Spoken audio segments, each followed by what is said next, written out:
Ladies and gentlemen, welcome to the Bullpen.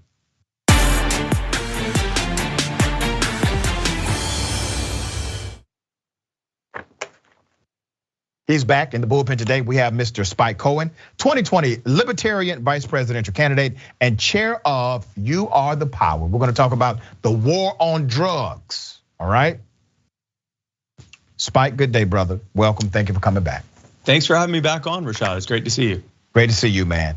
I don't want to presume what you know, believe about the war on drugs. So if you would, give us your sentiment and I will opine. Sure, absolutely. The war on drugs has been wildly successful in empowering cartels across the country and across the world, in corrupting governments here and around the world, in criminalizing tens of millions of people, most of whom are people of color and the poor. All of this for the low cost of trillions of dollars of taxpayer money, not to mention all the potential that has been lost in terms of people's lives being ruined who would have otherwise been peaceful and productive members of society. I think the war on drugs should end as soon as possible and its victims should be freed from their cages and criminal records. This is why I F with libertarians still.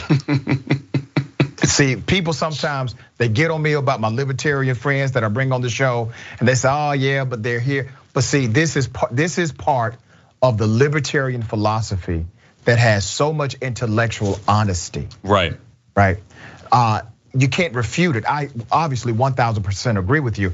I want to give some background for context because let's go back to Nixon. Yep. And how the whole campaign started. So the Nixon administration, this was just a campaign ploy. The Nixon administration came up with this concept known as the war on drugs. Well, the war on drugs is what you call your front-leaning narrative. The war on drugs was really the war on individuals that disagreed with the man. Exactly. And it gave them excuse. And some people will say, Spike, well, no, that's not right, Rashad. These were people that just probably got it wrong. But let me read something directly from the administration. In 1994, this was during an interview, a person who worked directly for Nixon, okay? Said, and I quote, this was the domestic policy chief, said, and I quote, you wanna know what this was really all about? He was talking about the war on drugs. He decided to come clean about it. He said, the Nixon campaign in 1968 and the Nixon White House after that had two enemies, the anti-war left and black people. Yep. You understand what I'm saying? He said, we knew we could not make it illegal to be either against the war or blacks. But by getting the public to associate hippies with marijuana and blacks with heroin, and then criminalizing both heavily, we could disrupt those communities. We could arrest those leaders, raid their homes, break up their meetings, and vilify them night after night on the evening news. Did we know what we were lying that we were lying about the drugs? Of course we did. Yep. That's an exact quote during the 1994 interview. All right. Yep. So now here's another stat, right? 83% of Americans, they say, okay, the war on drugs was failed. I'm just wondering who the hell believes it was successful? That's the only question I have to that one. 65% of Americans are for ending the war on drugs. Now, this is an interesting number, okay? So you got 65% of Americans saying we need to end this war on drugs, so to speak. But 66% of Americans, they support eliminating criminal penalties for drug possession and reinvesting drug enforcement resources into treatment and addiction services. That's the majority of Americans believe that. Now, let's take this back to a common sense ideology, because literally the war on drugs costs money, right? So you have to fund the war on drugs. Most Americans agree with defunding the policy and the protocol apparatus to fight drug addiction and drug sales in America and investing those things to preventative measures. I'm going somewhere with this. But these same Americans, many of them, will then criticize the movement called defund the police. Well, that's not about taking away all of the policing budget. That movement is about this movement. That movement says, let's divest some of that overinflated budget for policing and let's invest it into actual public safety dynamics. Boom. Similar argument, different elements. All right, where am I wrong here, brother?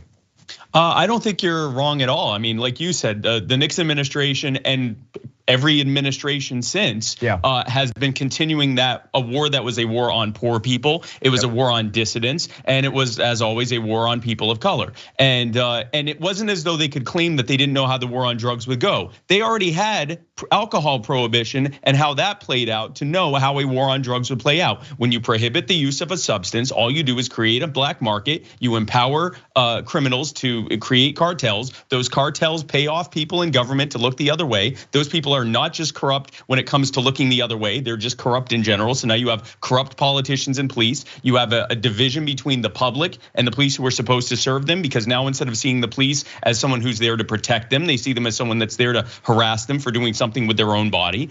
In every single way, it harms things. And like you said, the chief of staff on the drug war that you quoted, he didn't just say they went after individuals. He said it was to harm communities. Well, if you have a person of color in your community, if you have a hippie, or now I guess it would be someone on the left in your community, you are being indirectly harmed by that as well. It is the cause of the opioid epidemic. It is the cause of the gang violence that we're seeing, almost all of which has to do with the trade of the war on drugs. It is multiple generations of entrepreneurs who through the war on poverty, the war on poor people, led them to often going into the drug trade and then having a criminal record because of it. There are multiple layers of how the war on drugs has harmed people and communities, and it needs to end. I don't think we're gonna see an end on the federal level anytime soon, which is why we need to continue focusing on nullifying bad federal laws, including the war on drugs, at the local and state level. We've been successful with it on cannabis. We need to expand it.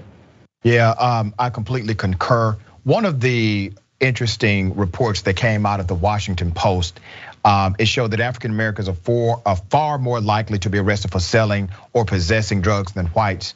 Even though whites use drugs at the same rate, and according to the data, they actually sell drugs at a higher rate than black people.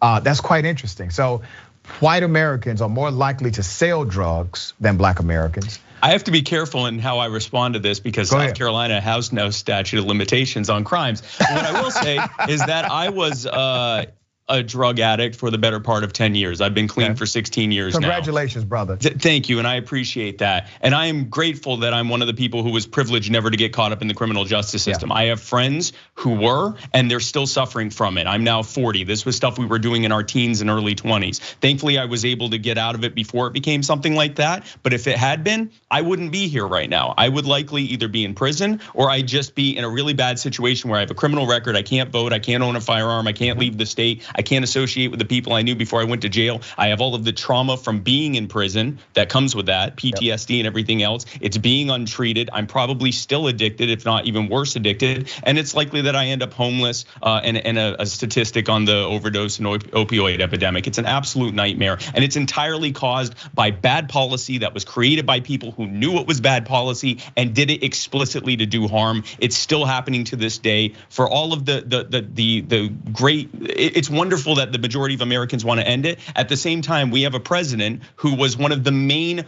drug warriors over the past several decades. And it goes to show that often our desires and our voting records don't line up. And this is a perfect example of that. Very well said. And Spike, I knew there was something kindred about you. I'm clean and sober myself from alcohol. I used to be a drinking man, and I tell people, I was the reason the party started and the reason it ended. All right, so that's the kind of drink I used to be. So very thankful to have years of sobriety under my belt now. And I encourage anyone who watches this conversation, if you're struggling with an addiction of any sort, it's nothing to be embarrassed about. Absolutely. You should wear your recovery as a badge of honor. Yes. It's a badge of honor. All of us don't make it.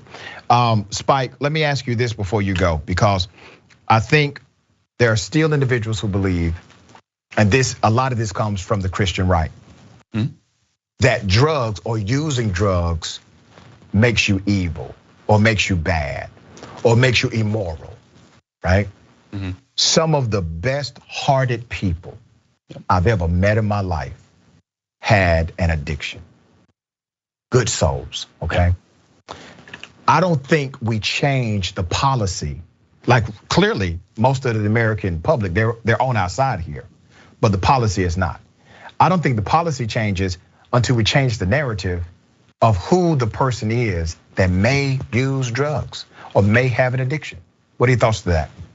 I can't tell you the number of people before, during, and after the campaign that I have spoken with in person well into the hundreds. People who had car accidents or abuse incidents or something that led them to becoming dependent on drugs, especially when it's like an accident and they have like a chronic pain issue. They end up addicted to drugs, but it's under a clinically managed thing for pain management because they can't seek out safer but illegal treatments like cannabis and other treatments. And then they hit their FDA lifetime limit. So now they have to try to get their pills illegally. Now they're not having clinical supervision. And eventually one day they realize that heroin is cheaper. No one wakes up one day and says, I want to try heroin. I want to go and be a heroin addict and live on the street. I wonder what that's like. When you see someone who is addicted, you are seeing someone who is deeply mired in a health problem.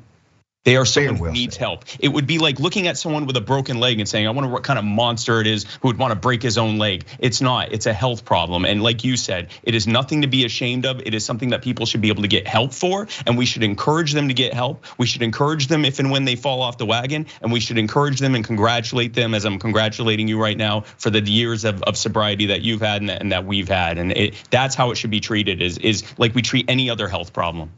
I congratulate you too, my friend. On that note, this is probably one of the most positive bullpens I've had. I appreciate you being on the show. We'll argue and debate about another topic, but today I completely align with what you said, man. One day we're gonna disagree. I know, right? All right. Yeah, man, you're messing up my street rep, man. So we got to get you here to argue at some point. Thank you, brother. Thank you.